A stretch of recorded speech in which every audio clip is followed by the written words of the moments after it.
The topic is the road to paradise, or the GPS to paradise, whatever you want to call it. It's fine, I mean. But the ultimate goal is to be among the winners. And again, the winners in the Quran are three types. But today we're going to talk about one of the three, which is فَمَنْ زُحْزِحَ عَنِ النَّارِ وَأُدْخِلَ الْجَنَّةَ فَقَدْ فَازَ. Those who protect themselves from the hellfire and grant permission for enter Jannah, this is the ultimate prize. So may Allah make us among the faizeen. So in order for us to be able to get the keys to close the gates of hellfire and the keys to open Jannah, we have to have a little bit of a security code, like a pin. Everybody has to have some kind of a code or secret word. And there was one hadith that, one narration, the man says, why do you want to go to Jannah? He says, فيها رسول الله. That was it. Why do you want to go to Jannah? Because Prophet Muhammad sallallahu alaihi wasallam is there. That was it. It wasn't like, let me turn this off. Otherwise. So, our intention is to be with Prophet Muhammad sallallahu alaihi wasallam in Jannah. And how do you do that? Is just to relate to it. We will give anything to be able to do Umrah and Hajj. Was just to see him in our dream. Just to see him in a dream, it was like Eid. Or even to die in Medina after a long, healthy, righteous life is my dua all the time. Oh Allah, give me shahada in Medina. So if you ever want to do dua for this person of Allah, that's the dua I'm going to ask you to do with the May Allah grant this person of Allah shahada in Medina. That's all I want in this life. Yeah, because of the hadith that says, if you die in Medina, Allah will intercede for you. The mercy of that. And you buried in Baqi', resurrected and so on. There's too many things. So if Allah subhanahu wa ta'ala, with His hikmah and wisdom, deprived us the honor to be able to see Prophet Muhammad sallallahu alayhi wa sallam in this dunya, we ask Allah not to deprive us the honor of His presence and the company of Rasulullah in Jannah. So keep that in mind. Why do you want to go to Jannah? The man says, فيها Rasulullah. That's all he wanted. And that's why among the righteous of the Sahaba says, now he knew that Prophet was leaving, he says, تَمَنَّ عَلَيْهِ. Go ahead, ask me what you want. He says, صُحْبَتَكَ فِي الْجَنَّةِ. The only thing I want to be with you in Jannah. He says, anything else? He says, لا والله. I don't want anything else except to be with you in Jannah. And that's wallahi, when you say these things, you get goosebumps, because look how much the Sahaba used to love him, how much he would do to be with him.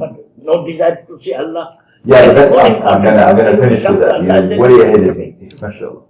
Okay, so remember, this is our intention for now. But remember, the seal, I'm building up the gig.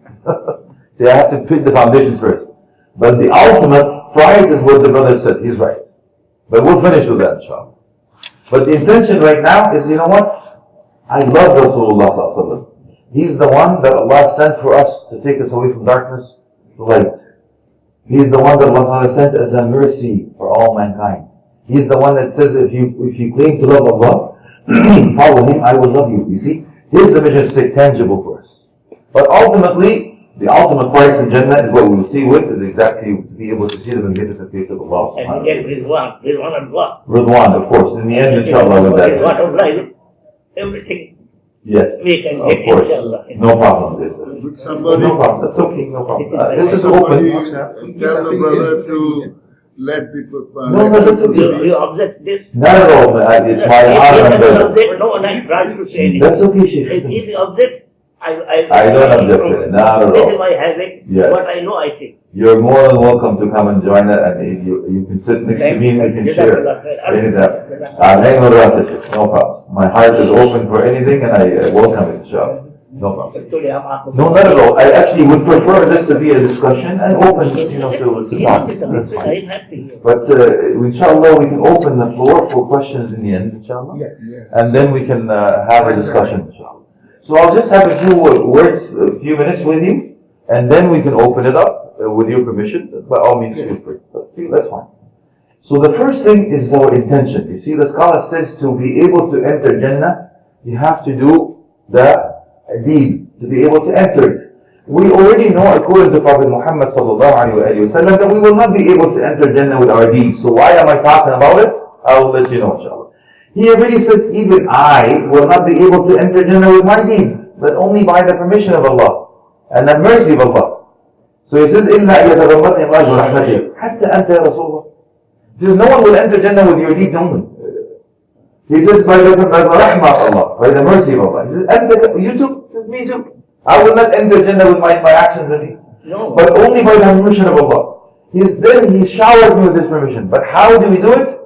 Your ranks are raised in Jannah by your actions and deeds. But to be entered Jannah with your actions and deeds is not good enough. Because Allah is Mannan. You know what Mannan is? He gives you before you ask. And also, He gives you for very little things that we do, gives you too much. For example, a few minutes during the day we pray, but He gives you Jannat. You intend to do a bad deed is only not written. If your intention is there, it's not written. But you do multiply by 1. But if you intend to do a good deed, it's already written as if you did it. But if you do it, it's multiplied by 10 or 700. Mannan. So we know that we will not enter the Jannah by our actions and deeds, by the mercy of Allah. As a matter of fact, there was one narration that a man says, Ya Rabb, hasibni bi'adlik, la bifadlik. Oh Allah, hold me accountable on Judgment Day with my actions, with justice. You know, if I do something, I do it. If I don't do it, I don't do it. Not with your benevolence and mercy and compassion. He says, Allah says to him, he says, Abdi, bi'adli, and bi'adli is known, fadli, la bi'adli. It is by my benevolence, by my virtue, the generosity and compassion and mercy. There says, no, said, okay, I will treat you with justice. It says, the angels take the eyesight that I gave him, put it on one side of the scale. The provision, the blessings that I gave you that you were able to see, put that on one side of the scale, and put his actions and deeds on the other side of the scale. So the actions and deeds were very light according to the pleasure of Allah, the blessings that He gave you to be able to see. So let me give you a little bit of a tangible example. I would humbly, my dear uncles, but I ask everybody just to close your eyes for a few seconds. Just close your eyes. You can open it up again. But can you imagine your whole life is like that? It took you only a few seconds to close your eyes and go, what? I can't see anymore. Right? Even this is the sheikh says, يا أمي ما شكل السماء وما الضياء وما القمر بجمالها تتحدثون ولا أرى منها أثر. He says, oh my mother, you speak of the beauty of the heavens and the moon and the stars. I don't know what you're talking about. I don't know the difference between night and day. I don't know the difference between black and white. I don't know the difference of colors and anything else that you see. See, now that we take for granted. So for Allah says, okay, let's take that and put it on one side of the scale, put all your actions on one side, but it wasn't enough. So he said, okay, take it to the hellfire. He said, no, Ya Rabbi, bifadlik la bi'adlik. Now you are done with the benevolence. And that's why we always ask for Allah's mercy. You know why you ask Allah to forgive you after even the prayer? After the prayer, what do you say? You say, Allahu Akbar, astaghfirullah, astaghfirullah, astaghfirullah. Why? After ibadah, you same thing, after Hajj, after Ramadan, after everything you say astaghfirullah. Why? Because it's not good enough for Allah. It's only by His mercy that He accepts from us the little things that we do. You know, when we pray, we think of the shopping list of our lives, right? Allahu Akbar, I have to get the cereal milk, otherwise I won't be able to go home. My wife is going to shoot me if I don't get it. Right? When we pray, we don't know. So we give something very little, but Allah still gives us a lot. You see? So that's the mercy of Allah subhanahu wa ta'ala in that. So the a'mal are two types, as scholars say. The actions and deeds are two types. Zahir wa batin. So what is apparent, what is also hidden, what's manifested, and what is in the heart, which is the sincerity. And that stems from in the end of Surah Al-Kahf. فَمَنْ, those who actually يرجو لقاءه, those who know that they will meet Allah, فَلْيَعْمَلْ عَمَلًا صَالِحًا وَلَا يُشْرِكْ بِعِبَادَةِ رَبِّهِ أَحَدًا. In the end of Surah Al-Kahf, Allah has already told you, in order for your actions and me to be accepted, you have to have those two types. Outwards, what people see you pray, but the internal, which is the intention and sincerity in order for Allah to accept it. That's the first thing you have to do. Before you do anything else, you have to have these two things under your belt. فمن كان يرجو لقاء ربه فليعمل. فاء تكون فاء التعقيد being right away. And the lamb here is the lamb goes into فعل مضارع, which means goes into present tense. يفيد الطلب والأمر, which indicates a command and a request. So before you start doing anything, please make sure that we're doing it according to Quran and Sunnah, and it has to be sincere for the sake of Allah. Okay, what does that mean? Why are you here today? No, it's a rhetorical question. Don't answer me. I'm just saying. Why are you here today? You're here today because you know what? They're gonna give me some hot chocolate and some samosa. No samosa? Oh, I gotta go, man. So you have to understand the three whys. Okay, the three whys. What this person of Allah calls the three whys. What does that mean? Before I do anything, I ask myself why I'm doing it. Why do I want to do it?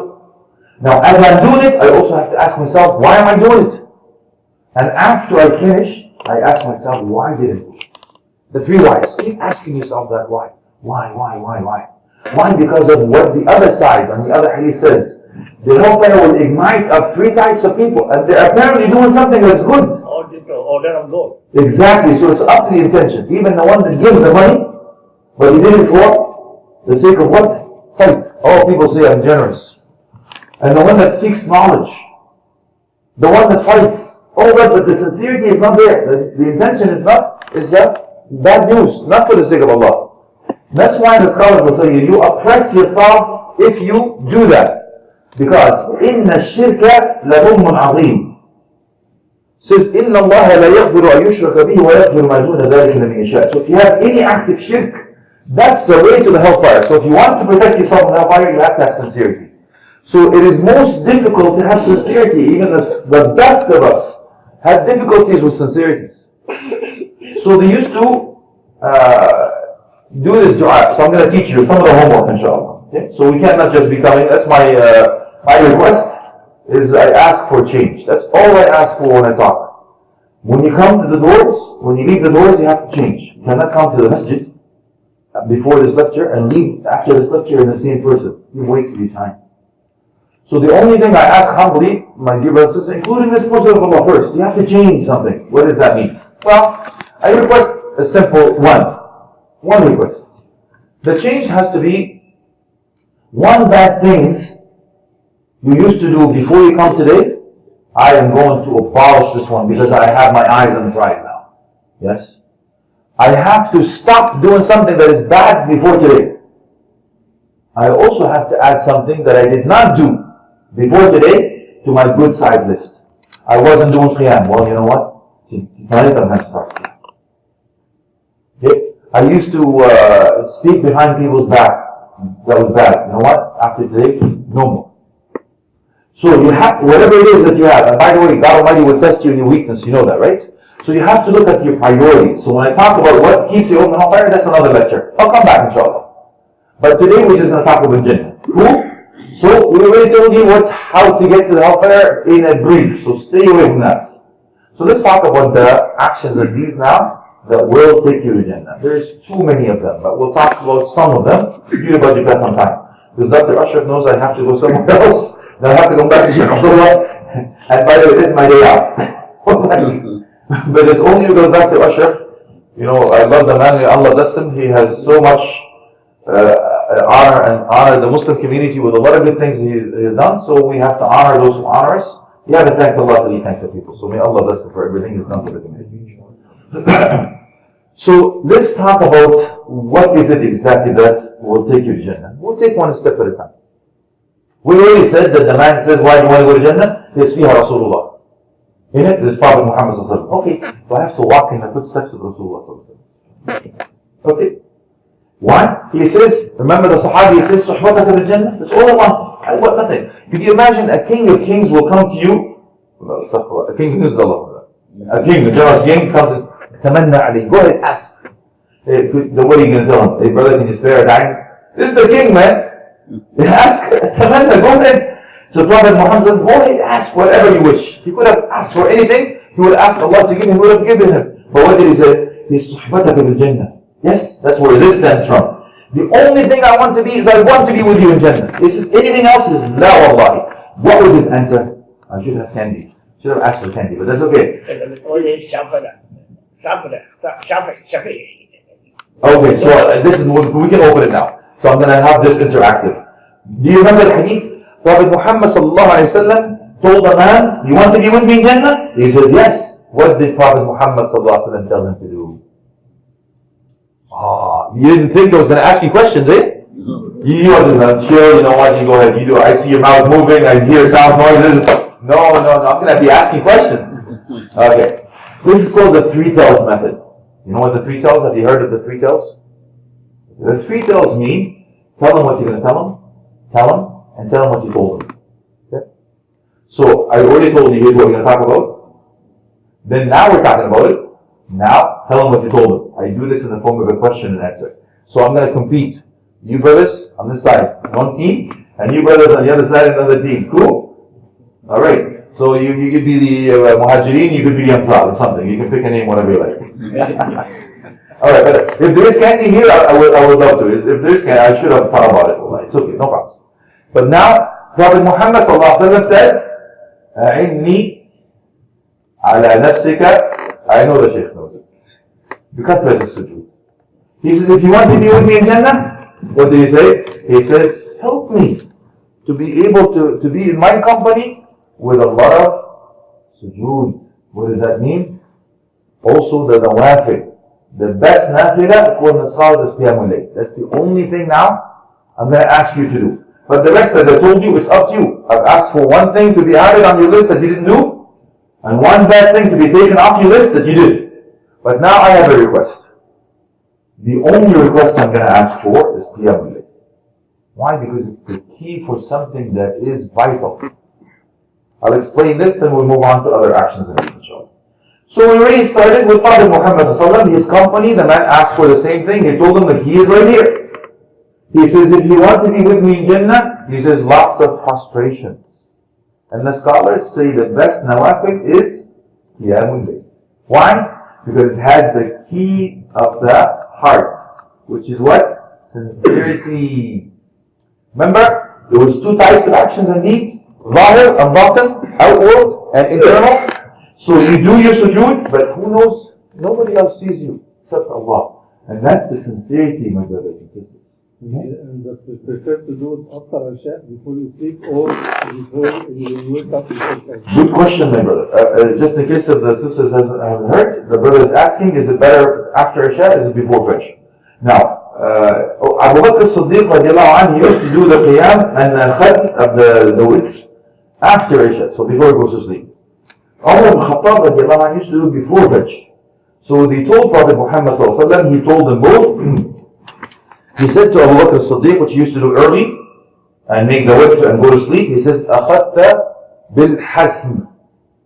حزمت الأمر. حسمت. Hazm meaning no chances. And Umar ibn Khattab said, أخذت بالعزم, with strength and power. Because that was the attribute of Umar, power, strength. So he took the hard way. He took it just before Fajr. Abu Bakr as-Siddiq, safe. I don't want to take a chance. He said, I don't guarantee to be a Muslim if I walk out. I'd rather die here, ready a Muslim, and die out there a mu'min. Because he doesn't guarantee this. He doesn't want to take a chance. Yes? It's a very long hope that you have, that you go outside. How do you guarantee? I walk out the door, I'm still Muslim. I don't guarantee. That's Abu Bakr. So I prefer personally in the last third of the night because of the hadith, because of the scholars say. You're allowed to do it. But who can help me with the hadith? Who can help me with the hadith? Okay. It's not fair for me to ask you right now, but we'll ask about it after. You see, Allah subhanahu wa ta'ala descends in a way befitting His Majesty on the last third of the night. And He asks, هل من سائل؟ هل من سائل؟ هل من حاجة? Anyone wants to repent so I can grant repentance? Anyone that asks for anything, I grant him whatever he wants. Any hajjah, any errands, any chores, anything you want. And that's the reason you'll find most of us going, the last third of the night. Well, you know what? That's what I'm asking you to change. Cool? That's all I'm asking you to do for now. You want to know why? Okay. Says, Jibreel alayhi salam told us that Sharaf al-Mu'min, the honor of a true believer is Qiyam al-Layl. The medal of honor is Qiyam al-Layl. And that's the fastest way for Jannah, the fastest way to be with Rasulullah sallallahu alaihi wasallam. And if he says you're going to be with me in Jannah, that means what? You're automatically protected from the hellfire. And Allah's guaranteed. Yes, Shaykh. Yes. Yeah. It says, تَتَجَافَى جُنُوبُهُمْ عَنِ الْمَضَاجِعِ. What are the attributes of those who go to Jannah? He says, they have like animosity, the back and the bed, they have some kind of hatred between one another. There's no camaraderie. They're enemies. There's not, oh, there's not, hello, you're my friend. Oh, bed, come here, you're so soft and warm. I love you. No. From now on, I want you to see, don't get me wrong. I don't want you to see, just half an hour. That's it. That's all I'm asking. Half an hour before Fajr. Cool? So let's say Fajr is around 5:20, 5:30, somewhere depending on the angle. So I want you to get up around 5 o'clock. At least 20 minutes. At least catch 2 rak'at. Can we do that, brothers and sisters? That's all I'm asking. 2 rak'at. And take your time in the sujood. Yes, salam. Allahu Akbar. Why? Here's your key. So we talk about the keys in the heart and the keys in the outwards. Right? So the key is, the first key is sincerity, because nobody sees you. Anybody sees you? Do you put it on your live chat? You streamline it? Hey, Allahu Akbar. Put Facebook on, man. Take a picture while I'm down. Whatever. Yeah, let's see. Anybody else? Hey guys, you know what happened? I'm gonna put it on Instagram. I did Qiyam al-Layl last night. You won't believe it. Please say congratulations. Say congratulations. I did Qiyam al-Layl, man. Not Qiyam al-Layl. Do you do that? You don't do that. So it's sincere. Nobody sees you. Yes? Why else is there? Because you learn taqwa. You learn taqwa on the heart, actions and deeds because of the Qiyam al-Layl. Why? Because you will already know whether you have taqwa or not. It's when you're all alone. And I say this all the time. You know, people will not know whether you have taqwa or not unless you're all alone, nobody else sees you. And that's why Ramadan is coming up. That's what you learn taqwa, right? Nobody else sees you. You can eat, you can drink between you and the fridge, right? There's just an open door, right? That's all you do. But you can close all the doors. Nobody sees you. You open the door of the fridge, right? As I always say, there's no taqwa. So that's the reason you also learn taqwa from Qiyam al-Layl. So why is taqwa important? Well, you have to go to another ayah. Allah subhanahu wa ta'ala says, وَإِن مِّنكُمْ إِلَّا وَلِدُهَا كَانَ عَلَى رَبِّكَ حَتْمًا مَقْضِيًّا ثُمَّ نُنَجِّي الَّذِينَ اتَّقَوْا وَنَذَرُ الظَّالِمِينَ فِيهَا جِثِيًّا. This is on Judgment Day, everyone will pass over the hellfire. Except those who have taqwa, everybody else will fall in the fire. The one who has taqwa will be saved. You understand? So you have to have a GPS. You have to have a roadmap. But I can't sit back and chill, do nothing. No, I have to work. So that is the one request. Now another request. Allah subhanahu wa ta'ala has given us the senses. Senses. We can use the senses in His pleasure, or you can use the senses in His displeasure. Okay? So I really know that I'm going to work very hard to do Qiyam al-Layl. But as soon as I talk about behind somebody else, behind their back, guess what? All these actions and deeds, gone. Where did they go? To that guy you talked about. And that's why, you know what? If you know how much the person you talk behind their back is getting all your actions and deeds, he says, no way, you know, I hate this guy. You know what? Because I hate him, I'm not going to talk about him. Because I worked so hard for my deeds, I'm not going to give it to him just on a silver platter. Yes? Okay. So, by the way, Hasan al-Basri rahmatullah, because we have to talk about the senses. Remember? Why? Because Prophet Muhammad says, what will bring you on your face, drag you on your face in the hellfire is what? Tongue. Your tongue. Can you imagine? He says, أَمْسِكْ عَلَيْكَ هَذَا. Hold this. He said, the only thing I want you to do, hold this. He said, if you guarantee me what is between your jaws, مَا بَيْنَ فَكَّيْكَ وَبَيْنَ رِجْلَيْكَ, if you guarantee me what's between your jaws and between your legs, I guarantee you Jannah. So when you get married, half of 50% is alhamdulillah guaranteed, right? I'm hoping, yani. May Allah grant you righteous wife. Right, sisters? Alhamdulillah, mashallah, these sisters are solid, mashallah. Okay? So once you get married, 50% is guaranteed. That's why the scholars will tell you, all you have to do is worry about what? Your tongue. Then you guarantee Jannah. You know where we're going with this? Okay? So actions and deeds and out and word. So if you want to, not to be face down, dragged on that in hellfire, watch this.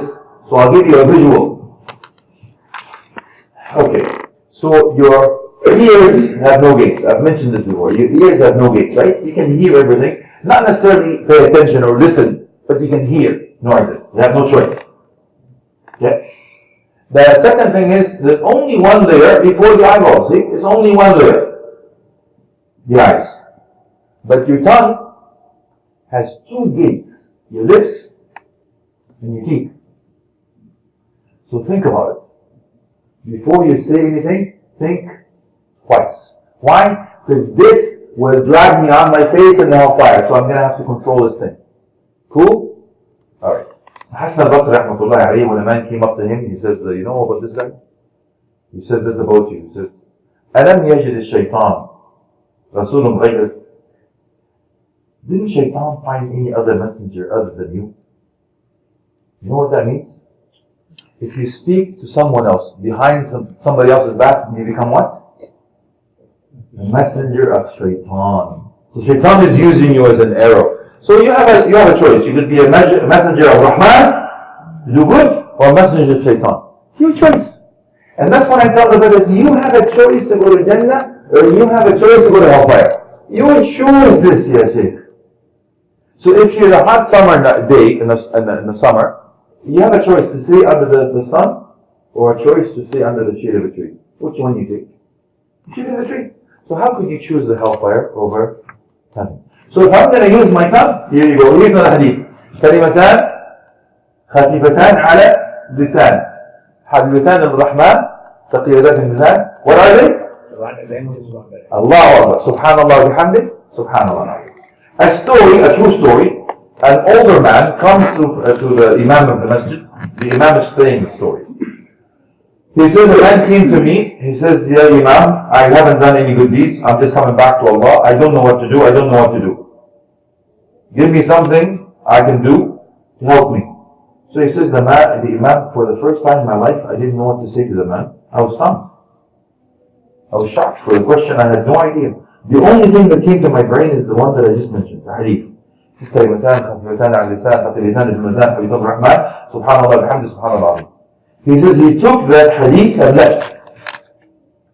The rest of his life, he knocks on the people's door, his family and friends, he tells them the hadith.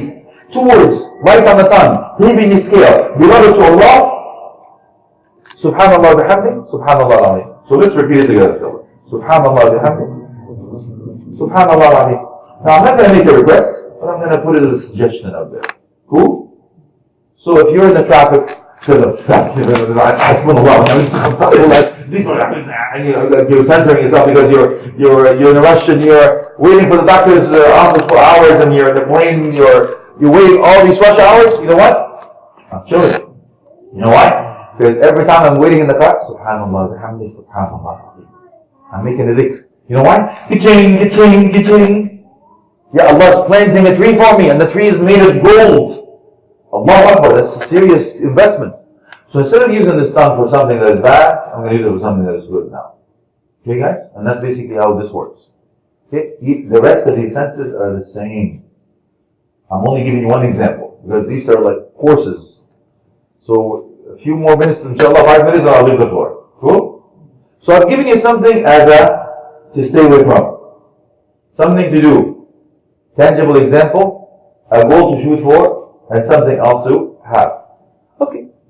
So there are types of people who will be shaded on Judgment Day. There are 7 types of people who will be shaded on Judgment Day where there's no shade except Allah.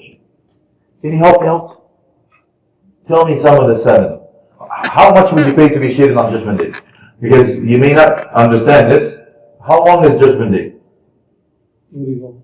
It's very long. Good answer. You're a lawyer? No. Yeah? You sure? Okay. How long? It's mentioned in the Quran.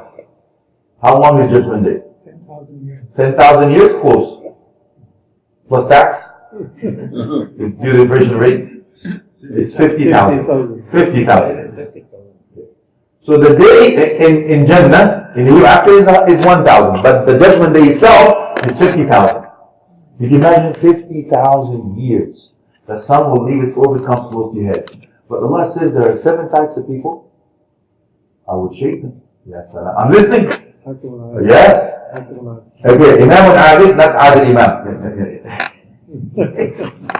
Imam Adil is a just ruler. By the way, the scholars will tell you not just the Imam, everyone in charge of anything. If you're in charge of your family, even including. If you're in charge of if you're a boss, owner, anything. If you're in charge of people, you're an Imam. Don't think it's just the president or the Imam. No. Anyone in charge of anybody, this is Adil, just ruler. In charge of any Correct. If you're in charge of human beings, human lives, and decision making, you're an Imam. head of the family, everyone is You got it. That's right. What's number 2? I want to get you back in touch. Habibi. I used That's the one. I want this guy. and شاب نشأ في طاعة الله. I used to grow and Good man. What's your name, Habibi? Ibrahim. Rahim, you're right. I wish I had candy, man. Just pretend this candy, okay? It's low calories. It's better for you. I want because your fans are gonna complain about your teeth and I'm gonna get heat mail and all that again. So he's right. شاب نشأ في طاعة الله. A youth that was raised in the obedience of Allah. Yes, and look at the youth. Yeah? That's why the scholar says when you see black hair here in the masajid, especially in Jum'ah, more than the white hair, where ummah is doing good. But if you see less black hair, we're not doing good. Future doesn't look good. Yes? That's why you have to bring the youth in. Make it fun for them to be here. And so on and so forth. Very good. What's number 3? one day God called enjoyment, but he said, I am afraid of God. Right on. And Imran, a beautiful woman, that كمان منصب, Jamal. She's not just beautiful, she's also powerful. She has disposition. She can put you behind bars, like Yusuf alayhi salam, right? Just hayta. Come, big boy. What do you say? Inni akhafullah. I fear Allah. Yes? Very good. What else? Number 4. Allahu Akbar. رجل قلبه معلق بالمساجد. A man's heart is hung in the masjid. Man or woman, by the way. Muraqab. Yes. You know why? The hadith, Ibn Hajar al-Asqalani explains it. He says, because the masajid, أَذْنَ اللَّهُ بِهَا أَن تُرْفَعَ. Allah honored the masajid to be raised, even the minarets. All that is high, right? So it's only befitting if the masajid is high, your heart is hung, because it's raised so high. It is mu'allaq, because the masajid is so high. Yes? So, when you come to the masjid, Yeah, also, yes, my brother. one love Muslim for God's sake. Okay, that one I'm going to come back a little bit before. I'm going to see. This man is way ahead of me, but mashallah, I love you. Mashallah, you're doing good, alhamdulillah. That's number 5. But if you're meaning رجلا تحابا في الله, okay, اجتمع عليه وتفرق عليه. Okay, there are 2 men. Not love for his position, for his Right on. Okay. He love God because he is Muslim. Yes. And he is always afraid of God. Right on. So I love him that I be also. And I love you too. Alhamdulillah. Okay, so what is it? They meet for the sake of Allah and they depart for the sake of Allah. Yes? Yes. What does that mean? When we meet together, we're doing something for the sake of Allah. When you're leaving, you're still leaving to do something for the sake of Allah. اجتمع عليه وتفرق عليه. When we get together, we do something for the sake of Allah. And even when we say, Salaam alaikum, you know what? I'm doing something for the sake of Allah, and you're also going to do something for the sake of Allah. Very good. What else?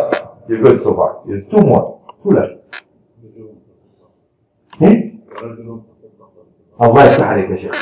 A man or woman give the sadaqah with the right hand, the left hand doesn't know. It means 2 things. That he was so sincere and secretively that even his left hand so close doesn't know. Or he gives too much. His left hand can't keep up. How much? I don't know. Yes? Very good. Last one.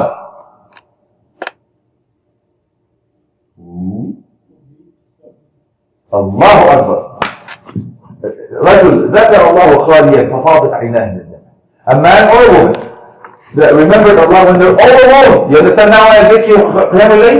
It's revolved. Qiyam al-Layl. Yeah? When I'm all alone, I remember Allah. He didn't say cry, he said flooded with tears. I remember my sins, but I remember the mercy of Allah. I'm afraid from the hellfire, but I want to go to Jannah. Cool? Alright. Let's see it now with the last one because the time's up. First of all, Prophet Muhammad ﷺ, and there's plenty by the way. Prophet Muhammad ﷺ heard the footsteps of Bilal in Jannah. Why?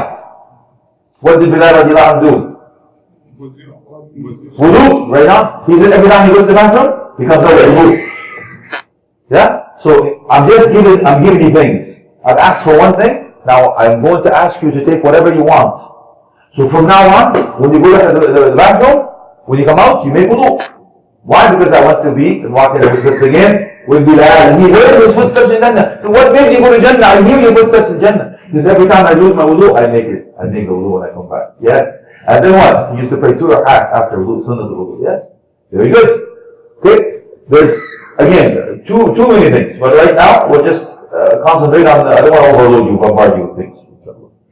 The attention span is 20 minutes. Like I really know I'm over it. Because I can see the steam coming out of your ears. Did you say something? You know, to get the popular foot. Okay. Now let's see it off with one example Prophet Muhammad gave one man, then the ultimate prize, like the brother mentioned. Prophet Muhammad says, يَدْخُلْ عَلَيْكُمْ رَجُلٌ مِنْ أَهْلِ الْجَنَّةِ. From this door, a man will come to you, he's going to Jannah. You know the story? Yeah. Yes, very good. Muhammad will ask. You want to say what that? He said, he don't know these people. He doesn't know. People did not know him. So he goes tomorrow, he says, a man will come through that door, he was from the hell, from the people of heaven. It's the same man. Same man, they don't know him. So Abdullah ibn Amr, radiallahu anhuma, or Abdullah ibn Umar, I believe it's Abdullah ibn Amr, radiallahu anhuma, disguised himself. So this is Ayr Sharif, I'm a wayfarer. He took me. His intention is what to see what this man does. What does he do? Prophet Muhammad said he's going to Jannah. He's still walking on earth. Guaranteed. So he said, that's not nothing out of the ordinary. Nothing out of the norm. So he said, listen, third day, I'm Abdullah ibn Amr. I disguised because I heard Prophet Muhammad say this about you. He said, like you see, nothing. But he was leaving. He said, oh, wait, but there's only one thing.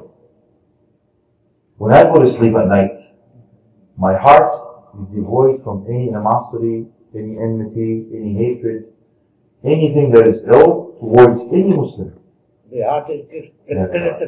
Right on. Heart is clear. And that's why on Judgment Day, when the man comes in, he says, Shatamani, he's talking about my dad, he did this, he stole the lies and all that stuff. He says, take my bad deeds, pour at him. And the man is going to be destroyed. Allah says, look behind me, what do you see? He sees a beautiful castle. He's for who's prophet, who's a messenger, who's a martyr. It's not for a prophet or a messenger or a martyr. It's for those who pay the price. What is the price? Forgive you, brother. He says, I forgive my brother. He says, take his hand and both of you enter Jannah together. Yes. Isn't that amazing, Sheikh? What is the ultimate prize? The ultimate prize is... Sorry. You're not going to come... I know you're not going to ask me to come back. You're going to destroy your message. So, the ultimate prize, وَلِلَّذِينَ أَحْسَنُوا. What you are giving example of Muhammad Muhammad. I don't know his name, Allah. The Sahabi was not I know, I have read the... MashaAllah. Jazakallah. You see, I learned something. The ultimate prize is وَالَّذِينَ أَحْسَنُوا الْحُسْنَى وَزِيَادَةً وَلَهُمْ مَا يَشَاءُونَ فِيهَا وَلَدَيْنَا مَزِيدٌ. Both ayat. Those who practice the ihsan, yes, may Allah make us among the muhsaneen, perfect everything they do, Allah will give him husna. Husna means Jannah. And ziyada. Ziyada means to be able to see the magnificent face of Allah subhanahu wa ta'ala. The scholar says there is nothing better in Jannah than that. What is Jannah? You're going to be walking on pearls, diamonds. You know the things that you work all your life to give your wife just to say, I do? This is the dust and the pebbles of Jannah. You'll be walking on jewelry. Your bed will be made, the stuffing of the pillow will be made of soft silk, the stuffing of the pillow. There's some narration says you will be looking at your bed, you'll be mesmerized for a long time, you think this is it, that's Jannah, just the bed. But there is no sleep in Jannah because sleep is a form of death and there is no death in Jannah. And you'll eat anything you want. And there's no summertime, it's winter time, we have to get it from Mexico, I have to go to the Caribbean in order for me to see this. Nothing. Anything you wish for, you'll get. وَلَدَيْنَا مَزِيدٌ. And you'll be able to see the magnificent face of Allah. Allah says that. And you eat anything you want, not because of the hunger, because hunger is pain. No pain in Jannah. You eat because of this beautiful taste. You drink because you're not thirsty There is no again. toilet requirement. Yes. No toilet requirement. Yes, absolutely. And you cannot go to the bathroom because that is something that you do here. It evaporates like a beautiful aroma of musk. Yes? When the sisters are not here, I talk about the Hur Ain. Because the sisters are here, I don't talk about Hur. Because I'd like to leave in one piece, yeah, you understand? So what else? Ya salam, you'll be 33 years old all the time. You'll never get old again. You'll never get sick again. You won't have to pay taxes.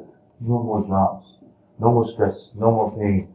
No more New Zealand shooting. No more fear. No more Islamophobia. No more oppression. No more sickness, illness, sadness, sorrow, any form of thing. Eternally. 33 years old, like Prophet Isa alayhi salam. You look as beautiful as Yusuf alayhi salam. Did you imagine? Wallahi, you will be given the strength of 100 men.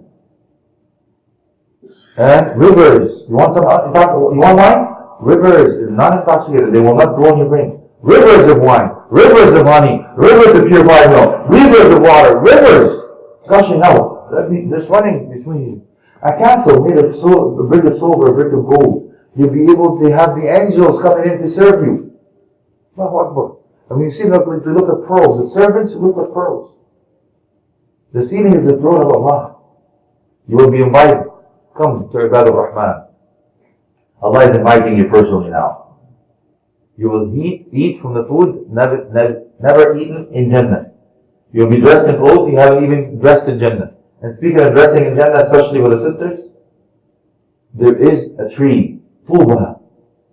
The tree has fruit. The dress comes out of it. And that dress, the color will change without you changing, will see. Every hour, according to Qayyim rahmatullah alayhi, every hour the color of that dress will change. And the color you see, you'll never see again. And every Friday, I know the sisters like shopping, right? I have good news for you. Every Friday, you'll see there's shopping mall. I'm telling you, man. Every Friday there's shopping mall. And you don't have to worry about it. You don't have to worry about your credit card. Because it's free. You don't have to hold your wife's hand anymore. Afraid that she's going to go away. Because your sisters think, your wives think that you're holding her hand in the mall because you love her. And it's romantic. On the contrary. And every Friday, when you go to the shopping mall, Allah subhanahu wa ta'ala, illuminating the guiding light of that will supersede you and come back more beautiful. Every Friday you'll come back more beautiful. And you get anything you want for eternal. How much would you pay for that? Well, the key is, Prophet Muhammad says, كُلُّ أُمَّتِي فِي الْجَنَّةِ إِلَّا مَنْ أَبَى. Everyone is in Jannah except those who refuse. How do you refuse to go to Jannah after all of this? Well, it says, مَنْ أَطَاعَنِي دَخَلَ الْجَنَّةِ If you obey me, you will go to Jannah. You disobey me, you refuse to go to Jannah. So may Allah make us among those who listen to speech and follow the best of it. Alhamdulillah, Rabbil Alameen, sallallahu alayhi wa sallam. Okay, the floor is yours for 5 minutes. Any questions? No? Fantastic. Alright. Okay, I do have to go, but if there is any questions, I'm more than welcome to do it. But if not, inshallah, we can do, I'll visit once in a while. 1 minute. Yes, sir. I'm done, alhamdulillah. Please. Then we are going to Riwayah. Yes. About that no one wants to go together. Yes. Except with the help of Allah. Right, by the mercy of Allah. Mercy. Yes. Sure.